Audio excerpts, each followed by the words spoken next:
So it was just last month. I was visiting with a local farmer out on Long Island. His name is Lyle. This is him.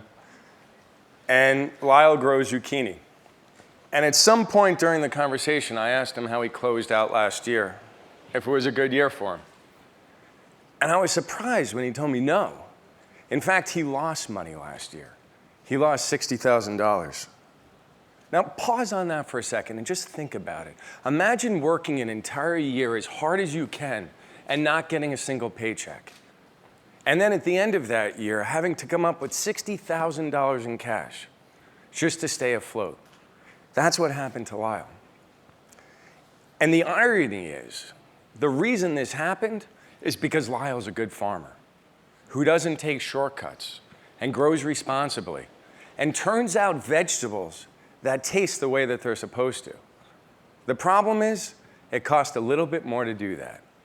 And when it came time for him to harvest his crop, he couldn't get the little, and I mean little, premium that he needed to cover his cost. Now, the sad part in this, the really sad part in this story, is that Lyle had to sell off the rights to some of his land that had been in his family for 13 generations to cover that loss. Now, there is a fundamental flaw in the way that we think about and value food in this country. If guys like Lyle that are doing the right thing can't even sustain their own farm. Now, before I go off and rant, let me tell you who I am and why I'm here. I'm a retailer, specifically an online food retailer, with a company called Fresh Direct. And my role is kind of unique because I don't spend my time in an office or a boardroom. I spend it traveling around the country, sometimes even the world, working with some of the most interesting and inspiring true food experts that I ever met. Farmers and ranchers and fishermen, the people that are catching and growing the food that we eat. And I spend real time with them on their land and on their boats, really trying to learn how they do what they do, understanding what their challenges are. But most importantly, I'm building a relationship with them, a relationship that's built on trust and transparency. And I want to share some of the insights that I've had in the field with you, insights that I believe can help change the way we eat by simply changing the way we value fresh food today. And I want to start in the produce industry, because today's produce farmers, they're growing strong fruit that can withstand thousands of miles of travel, yet still look great by the time it makes it onto the supermarket shelf. The problem is, to gain that durability and strength, we're breeding out and sacrificing the flavor and the taste. And if these farmers, I want to pick on something that I call the super strawberry. If these farmers would just take that strawberry and ripen it a little bit more before they cut it off the stem, it could be 10 times better. But they can't. That's what they should look like, but they can't. And the reason they can't is because that little strawberry has a really tough road to travel. You see, from the time it's picked, it's cut, and I've done this trip, from the time it's cut off the plant, it gets whisked inside to get cooled down as quickly as possible. And then eventually it makes it on a truck, on a big truck, that's going to take it across the country, where it ends up in a distribution center. And from the distribution center, eventually it's going to make it into a store, onto the shelf. You guys are going to buy it, and you're going to get it home. And that strawberry is still going to look great, and you're going to expect it to last for another 4 or 5 days. That's a super strawberry.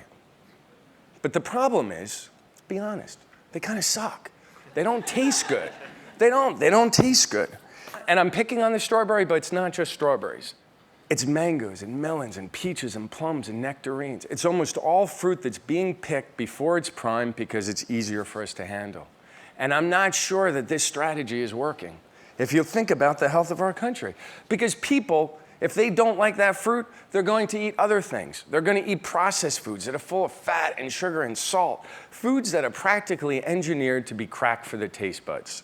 And it's hurting. If you look at some of the statistics, but with the diabetes and the obesity and the sodium, and we're still not eating the fruits and vegetables that we should. So then the question is why? Why are farmers doing this? Why are farmers growing food that doesn't taste great? Well, it's not their decision. All they're doing is listening to their customer. And their customer isn't who you think. The customer isn't you, the eater, that's actually eating the food. The customer of the farmer is me. It's the retailers, the supermarkets. And the real mind bender on this one is that the priorities of the supermarket are completely different than your priorities.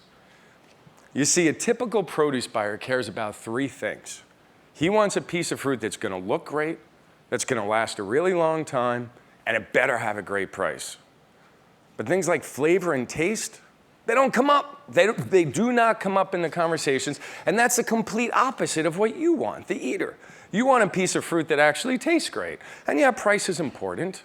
But look at the farmers markets and CSAs and co-ops.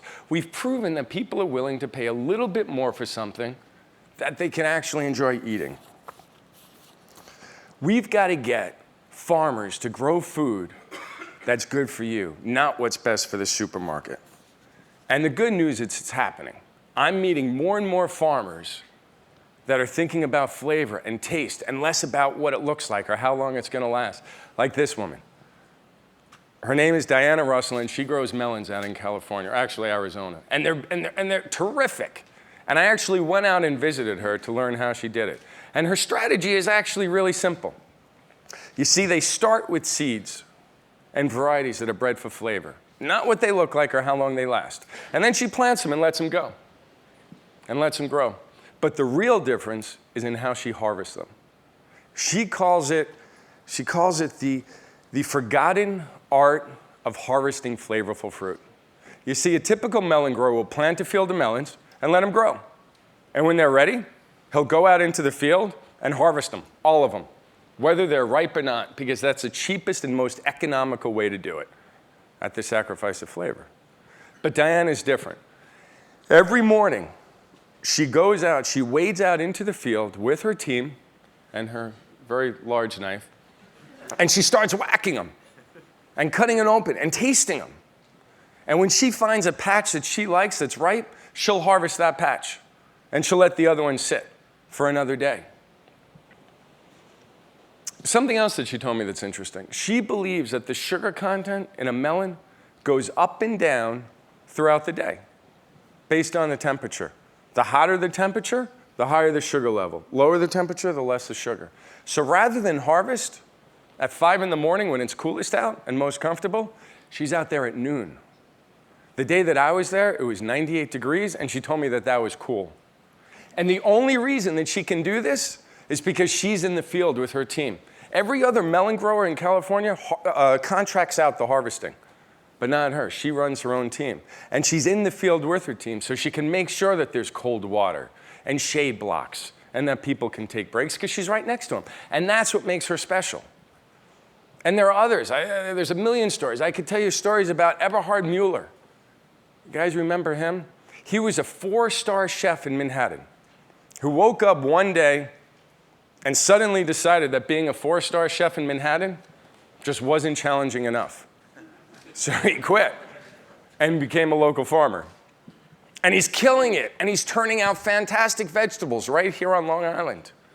Or Sandy Lewis, who is a banker. Actually, he told me, he's an arbitrageur, or was an arbitrageur, and now he's a cattle farmer, upstate New York, 6 hours from here. People call him the cow whisperer. They do. And he's growing the only certified organic grass-fed beef in the country. Or guys like this guy, Scott Blake, who's a salmon fisherman in Alaska, who knows the Copper River better than the back of his hand. And he was so upset with the way that his fish was getting handled in transportation. Once it left Alaska, he opened up his own company called Copper River Seafoods. And he figured out how to get us the freshest wild salmon 18 hours after it left the water. Look, there's a ton more, but you get the point. There are some amazing farmers out there now that are growing really high quality food responsibly, but you don't know them. And how could you? They're not food celebrities. They don't have shows on the Food Network, but they should. These are the people that should be inspiring us about food, not the guy whose claim to fame is eating the biggest burrito in the world. Yeah, nice, yeah. So look, here's what I want to do. I want to disrupt this food system. I actually call it Project Disruption, where we're going to press the other retailers to take a higher standard and get behind the farmers. But I can't do it alone. We need to do it together. And there's a role that you guys can play. Because as long as you continue to buy those giant tasteless strawberries, there's no incentive for anybody to change their ways. Those guys actually think the strawberries are good. But we have to prove a point. So here's what I want you to do. The next time you go to the supermarket and you buy some fruit and you take it home and you cut it open and you eat it and it's disappointing because it doesn't taste good, what do? Bring it back. Return it to the store. Just like you would return a sweater or something else, bring it back and say, I don't like the way it tastes. And enough people did that, the supermarkets and retailers would get the point that, hey, we have to actually step up our standards. But nice, yeah. But understand, the way I see it, the real responsibility here lies on me and every other retailer that sells food for a living. We, the retailers of this country, need to stand up and accept at least partial responsibility for this food mess that we've gotten ourselves into.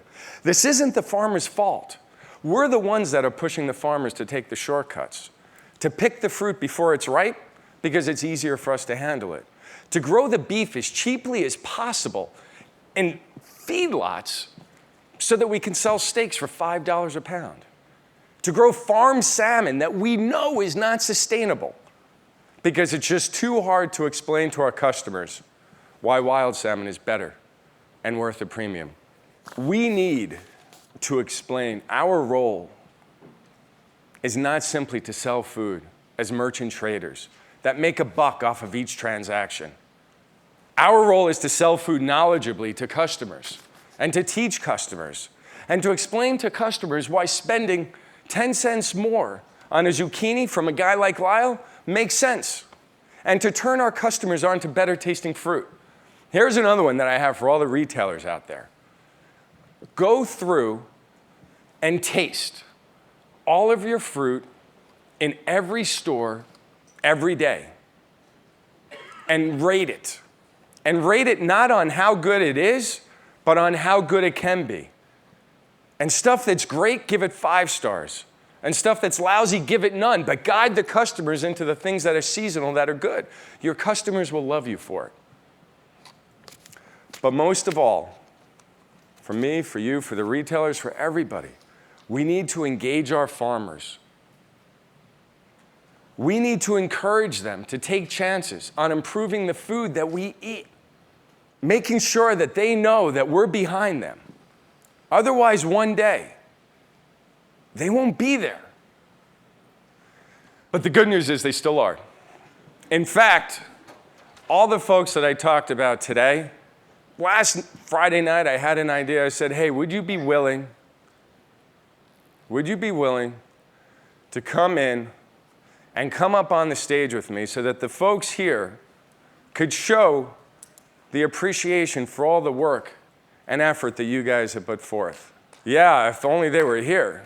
Okay, here they are, come on.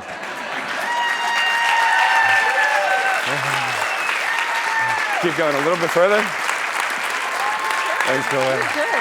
Thanks. Okay, thanks. Okay, guys, hang on.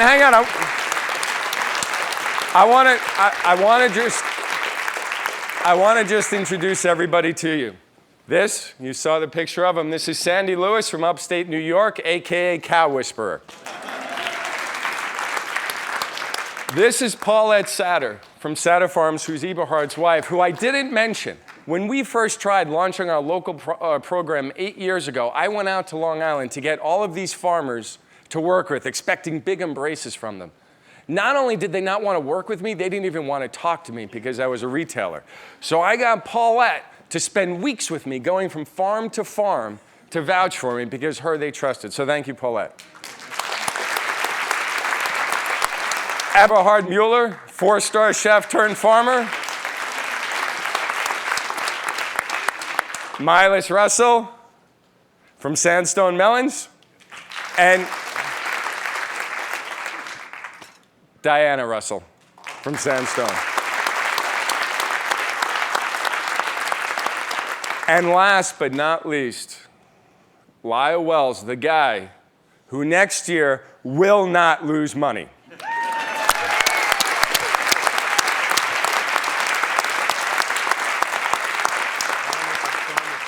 And my name is David McInerney, and I am a fan of the farmer. Thank you.